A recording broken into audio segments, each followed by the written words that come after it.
రాష్ట్ర వ్యాప్తంగా సిద్దిపేట చర్చ నడుస్తూ ఉంది. ప్రధానంగా దానికి కారణం సిద్దిపేట వేదికగా ముఖ్యమంత్రి రేవంత్ రెడ్డి చేసినటువంటి వ్యాఖ్యలు. సిద్దిపేటలో ఎవరు గెలిచినా వారిని మంత్రిని చేస్తారని చెప్పడం, ఇక హరీష్ రావుకు సంబంధించినటువంటి విషయంలో వాళ్ళు కీలకమైనటువంటి వ్యాఖ్యలు చేసినటువంటి సందర్భంలో సిద్దిపేట పైన ఇప్పుడు కీలకమైనటువంటి చర్చ నడుస్తూ ఉంది. ఇక మనతో పాటుగా మాట్లాడడానికి Congress party incharge, Siddipet incharge Poojala Harikrishna మనతో పాటుగా ఉన్నారు. సార్ నమస్తే.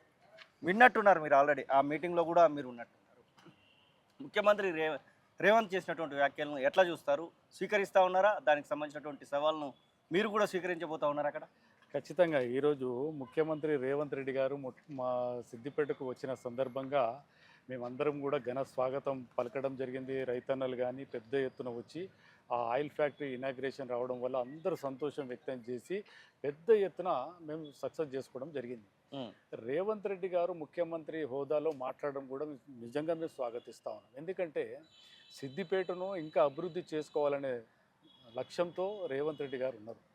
రేవంత్ రెడ్డి గారి ఆలోచన మేము ఆ పాట ఈ పాట అని చూడటం లేదు. ముఖ్యంగా రేవంత్ రెడ్డి గారి ఆలోచన పేద ప్రజలు బాగుండాలి, రైతన్నలు బాగుండాలి, అభివృద్ధి చెందాలి. ఎందుకు ఈ మాట అని అంటే సిద్దిపేట గత 40 సంవత్సరాలుగా పరిపాలించింది వాళ్ళ మామ అల్లుడు ఇద్దరే. అయినప్పటికీ కూడా సిద్దిపేట ఇంకా అభివృద్ధి చెందలేదని నేను సిద్దిపేట నియోజకవర్గ ఇన్ఛార్జిగా ఎన్నో విధాలుగా నేను ఈరోజు ఎన్నో ప్లాట్ఫామ్లో చెప్పడం జరిగింది. ముఖ్యంగా చెప్తానండి, సిద్దిపేట నియోజకవర్గంలో ఇప్పటికి కూడా నిరుద్యోగ సమస్య సంవత్సరానికి 4 నుంచి 5,000 మంది ఈరోజు బయటకు వస్తూ ఉన్నారు ఉద్యోగాలు లేక. దానికి కారణం స్థానిక ఎమ్మెల్యే హరీష్ రావు కాదా అని అడుగుతా ఉన్నా. సిద్దిపేటను వదిలేసి సొంత ప్రాంతాలు వదిలేసి ఇలా వేరే ప్రాంతాలకు వేరే దేశాలకు వెళ్ళే విధంగా చేసినటువంటి ఘనత హరీష్ రావు. కాబట్టి ముఖ్యమంత్రి గారు రేవంత్ రెడ్డి గారు ఆలోచించి సిద్దిపేటను అభివృద్ధి చేయాలంటే ఒక స్థానిక నాయకత్వం గట్టిగా ఉండాలి. ఈరోజు ప్రజలు కూడా హరీష్ రావును ధిక్కరిస్తూ ఉన్నారు. ఎక్కడ కాంగ్రెస్ పార్టీ కూడా దినదిన అభివృద్ధి చెందుతూ ఉంది. అక్కడ నాయకత్వాన్ని మేము పుష్ చేసినట్టయితే, ఒక నాయకత్వాన్ని మేము బిల్డప్ చేసినట్టయితే పేద ప్రజలు కానీ విద్యార్థులు కానీ అన్ని రకాల విధంగా బాగుపడతామని చెప్పి ఆ విధంగా సభ నుంచి మీరు సిద్దిపేటకి ఈసారి అన్నగా ఒక అవకాశం ఇవ్వండి, మార్పు తీసుకురండి, మంచితనానికి నాంది పలకండి, మీ సిద్దిపేటను అన్ని రకాలుగా అభివృద్ధి చేసుకోవడానికి ఒక నాయకత్వం అవసరం. మీ మామ అల్లులు 40 సంవత్సరాల్లో సిద్దిపేటకి ఏం అభివృద్ధి చేయలేదని ప్రజలు బుద్ధి చెప్తున్నారు. కాబట్టి దాన్ని ఉద్దేశించి రేవంత్ రెడ్డి గారు అనడం పట్ల సిద్దిపేట ప్రజలు ఆ సభ తర్వాత చాలా హర్షాన్ని వ్యక్తం చేశారు.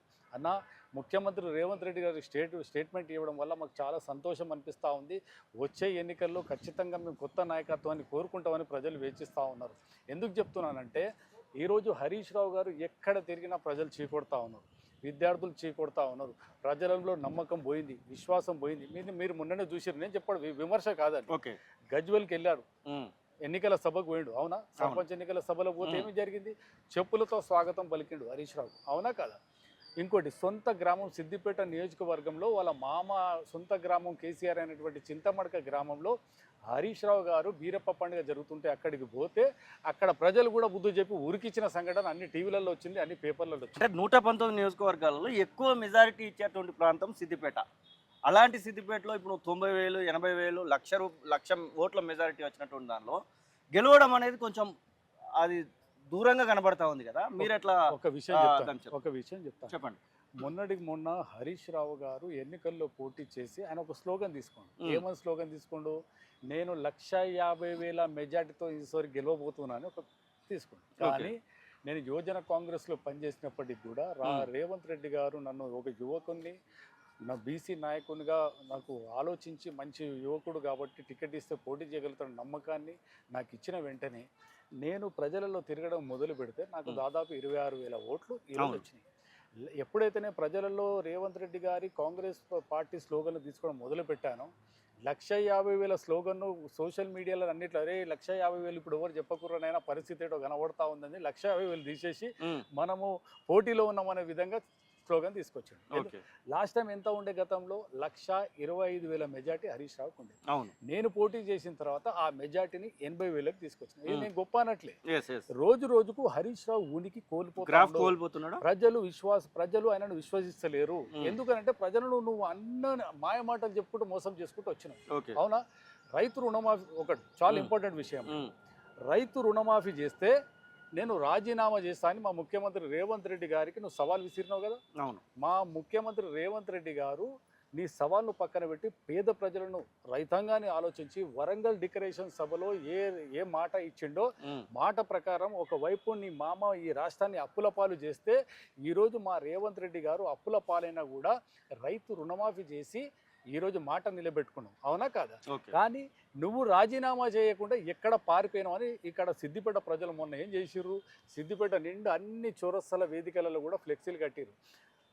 సిద్దిపేట ప్రజలు కట్టినా కాంగ్రెస్ పార్టీ నాయకులు? నేను అదే చెప్పబోతున్నా. ఒకటి, సిద్దిపేట ప్రజలు మొత్తం నిన్ను ఎక్కడిదక్కడ సోషల్ మీడియాలో కానీ ఎక్కడిదక్కడ నిలదీసి క్వశ్చన్ మార్కులు చేసి, దానికి తోడుగా మేమేం చేసినాము, అవును మేము కూడా ప్రజలు నిలదీస్తున్నారు కదా, ప్రజలకు అండగా మేము నిలబడాలి కదా, అది మా ధర్మం కదా, ప్రజా నాయకులం అన్నప్పుడు డెఫినెట్లీ అని చెప్పి మేము కూడా ఫ్లెక్సులు కట్టినాం. మేము ఏమనలే, ఏమని కట్టినాం, అయ్యా మరి నువ్వు 2 లక్షలు చేస్తే రుణమాఫీ చేస్తే రాజీనామా చేస్తా అన్నావు కదా, మరి ఎప్పుడు చేస్తావు అని అడిగిన, గంతే, అంతకుమించి ఏం అడగలే, ఎక్కడ బూతులు కూడా మేము మాట్లాడలేదు.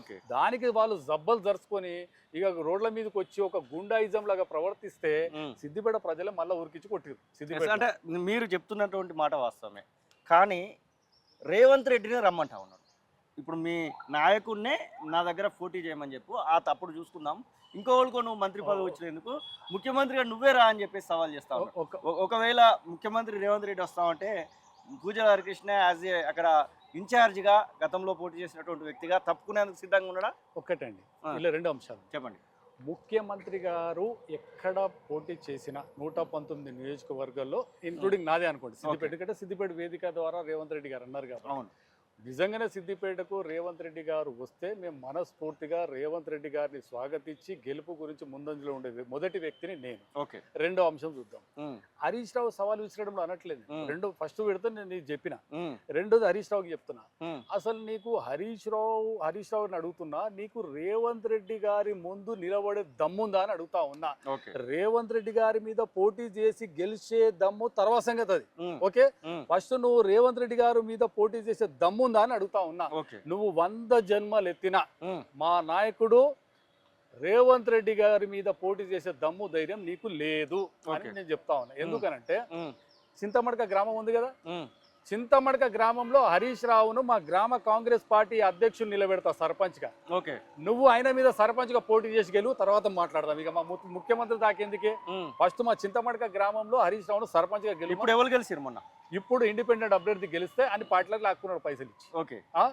ఇప్పుడు నేను అదే అంటున్నా, నేను ఒకటే చెప్తున్నా హరీష్ రావుకి, ఏమని చెప్తా ఉన్నా, ఇక ఎప్పుడో వద్దన్నా, ఇప్పుడు రాజీనామా చేయమని ఎమ్మెల్యేకు. ఎన్నికలు మేము సిద్ధంగా ఉన్నాం, సిద్దిపేట ప్రజలు సిద్ధంగా ఉన్నారు, రైతులు సిద్ధంగా ఉన్నారు, విద్యార్థులు సిద్ధంగా ఉన్నారు, ప్రతి ఒక్క వాళ్ళు సిద్ధంగా ఉన్నారు హరీష్ రావుని ఓడగొట్టడానికి.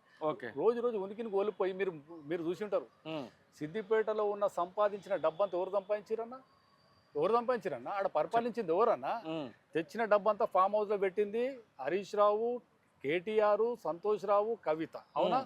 మొన్న ఏమంటుండంటే సిద్దిపేట అభివృద్ధిని అడ్డుకున్నారు. అరే నాయన, 10 సంవత్సరాలు నువ్వే కదా మంత్రిగా ఉన్నది, మరి 10 సంవత్సరాలు అభివృద్ధి ఎందుకు చేయలేకపోయినావు సిద్దిపేట? నేను అడుగుతున్నా కాన్స్టిట్యూన్సీ ఇన్ఛార్జిగా. నేను సిద్దిపేట ప్రజలు గ్రామాలు ఎక్కడ పోయినా అన్న, మీరు కూడా రండి దయచేసి, ఇప్పటికి కూడా రండి. ఇప్పుడు మీరు ఒక మాట పూర్తిగా చెప్పండి, ఏ గ్రామాలకు వెళ్ళినా సీసీ రోడ్లు లేవు, డ్రైనేజ్ లేదు, లైట్లో అంధకారం ఉంటే, ఇప్పుడు కాంగ్రెస్ ప్రభుత్వం వచ్చినాక ఈ 2 సంవత్సరాల కాలం లోపలనే మేము ఇన్ఛార్జ్ మినిస్టర్ దృష్టికి తీసుకెళ్లి మా ముఖ్యమంత్రి రేవంత్ రెడ్డి గారి దృష్టికి మేము పోయి, అన్న మా సిద్దిపేట అభివృద్ధికి నిధులు కావాలి, ఇంకా గ్రామాలు కుంటిపడి ఉన్నాయి అక్కడ అని చెప్తే రేవంత్ రెడ్డి గారు కూడా షాక్ అయ్యారు. అరే ఏందే అభివృద్ధి చెందింది అంటున్నావు కదా అంటే, ఎక్కడ అభివృద్ధి అన్నా, మొత్తం గ్రామాలన్నీ కుంటిపడి ఉంటే మాకు దాదాపు ఈ 2 సంవత్సరాల లోపలనే సిద్దిపేటకు 500 కోట్లు రిలీజ్ చేసి సిద్దిపేటను ఈ రోజు మేము మా ఆయంలో అభివృద్ధి చేసుకుంటా ఉన్నాం. వాళ్ళ దగ్గర జరిగింది ఒకటే అన్న, వాళ్ళ ప్రభుత్వంలో ఏం చేసినట్టు దోసుకున్నాడు తప్ప, ఈ 4 కలిసి దోసుకున్నాడు. ఈ రోజు దోసుకున్నారు మాత్రం 4 కలిసి, కానీ వాటకాడికి వచ్చేసరికి 4 కొట్లాడుకుంటారు. చూసిరా ఈ గమ్మత్తు. గతంలో కంటే ఇప్పుడు ఆయకట్టు పెంచాము, రైతులకు నీటి సమస్య లేకుండా చేశాము, నేను పరిపాలన మొదలుపెట్టినప్పటి నుంచి చాలా మోడల్ గ్రామాలను అలాగే మోడల్ సిటీని డెవలప్ చేశాను, 4 రైళ్ళ రోడ్డు, ఇట్లా చాలా విషయాలు చెప్తా ఉంటారు కదా. నేను అదే చెప్తున్నా, ఆయన మాటల గారడి, వాళ్ళ మామ ఎట్లా మాయ మాటలు చెప్తాడో ఈ హరీష్ రావు కూడా మాయ మాటలు చెప్పుడు మంచిగా నేర్చుకున్నాడు. ఓకే. ఇప్పుడు మేము ఎక్కడ దగ్గర ప్రశ్నించడానికి మేము సిద్ధంగా ఉన్నాము. మాకు ఇప్పుడు ఒక వేదిక దొరికింది. మాకు రేవంత్ రెడ్డి గారు సిద్దిపేటకు వచ్చి కార్యకర్తలు కానీ ప్రజలు కానీ ఒక విశ్వాసాన్ని ఇచ్చిపోయాడు. మాకు కూడా 1000 బలం కూడా వచ్చింది. ఇప్పుడు హరీష్ రావును ఉరికిచ్చుడు ఖాయము. నువ్వు ఎక్కడ ఎక్కడ నువ్వు అన్యాయాలు చేసినావు అవన్నీ అన్యాయాలు బయట పెట్టడానికి కూడా మేము సిద్ధంగా ఉన్నాం. ఓకే. ముందు స్థానిక ఎన్నికలు ఎంపీటీసీ కానీ జెడ్పీటీసీ కానీ మా సిద్దిపేట మున్సిపల్ ఎన్నికలు కూడా రాబోతా ఉన్నాయి. మీరు చూడండి, ఖచ్చితంగా వచ్చేది కాంగ్రెస్ జెండా. కాంగ్రెస్ జెండా ఎగరబోతా ఉంది మున్సిపాలిటీలో, ఎంపీటీసీ జెడ్పీటీసీలో. ఎందుకంటే ఇది బీఫామ్ మీద జరిగే ఎన్నికలు. బీఫామ్ మీద జరిగే ఎన్నికల్లో కాంగ్రెస్ విజయడంక మోగబోతుందని తెలియజేస్తా ఉన్నా. హరీష్ రావు ఎక్కడ రెఫరెండం గా చెప్తారా? ఖచ్చితంగా అక్కడ గెలిస్తే 100% సిద్దిపేటలో ఎగరబోయేది కాంగ్రెస్ జెండా. మా ముఖ్యమంత్రి రేవంత్ రెడ్డి గారి సారథిలో, పిసిసి అధ్యక్షులు మహేష్ కుమార్ గౌడ్ గారి సారథిలో, మా ఇన్ఛార్జ్ మినిస్టర్ వివేక్ వెంకటస్వామి గారి సారథిలో ఈరోజు సిద్దిపేటలో కార్యకర్తల్లో బలం వచ్చింది. మంచిగా ముందుకు పోతా ఉన్నాం. కార్యకర్తల్లో సంఖ్య పెరిగింది. రోజు రోజుకు డెవలప్ అవుతా ఉంది కాంగ్రెస్ పార్టీ. ఇంకా కష్టపడతాం. ఇంకా ప్రభుత్వ పథకాలను ప్రజల దగ్గర తీసుకుపోతాం. ప్రజల్లో విశ్వాసాన్ని మేము తీసుకొని నేను ఏర్పాటు చేస్తే అటువంటి ఆయిల్ ఫ్యాక్టరీని ముఖ్యమంత్రి రేవంత్ రెడ్డి వచ్చి రిబ్బన్ కట్ చేసి గొప్పలు చెప్పుకుంటా ఉన్నాడు మాట చెప్తా ఉన్నాడు. నిజంగానే అది హరీష్ రావు ఆ గతంలో ఉన్నటువంటి బీఆర్ఎస్ ప్రభుత్వ హయాంలో జరిగిందా? ఇప్పుడు ఏమైనా దానికి సంబంధించిన అదే చూపించబోతున్నా మీకు, సాక్ష్యాలతో సహా చూపించబోతాను. చెప్పండి. ఇగో డిసెంబర్ 2023 హరీష్ రావు గారు అప్పుడు ప్రాతినిధ్యం ఉన్నటువంటి చేసినటువంటి ఇగో పిక్చర్ చూడండి, డేట్తో సహా. అప్పుడు ఖాళీ ప్లేసు అంతా ఎట్లా ఉంది. కాంగ్రెస్ ప్రభుత్వం ఏర్పడిన తర్వాత సెప్టెంబర్ 25లో ఆయిల్ ఫామ్ స్ట్రక్చర్ పూర్తి దశలో మొత్తం పూర్తి చేసుకున్నాం. మా ప్రభుత్వం వచ్చిన తర్వాత 2, 3, 4, 5 దశలు ఒరిజినల్ పిక్స్ ఇస్తామండి. మీకు ఒరిజినల్ పిక్స్ ఇస్తాం. పిక్స్ ఎందుకండి గూగుల్లో చెక్ చేస్తే దొరుకుతుంది. గూగుల్ ఎందుకండి, మీరు డైరెక్ట్ మా నర్మేట గ్రామానికి రండి, ఆయిల్ ఫామ్ ని చూపిస్తా, మొత్తం తిరిగంతా చూపిస్తా.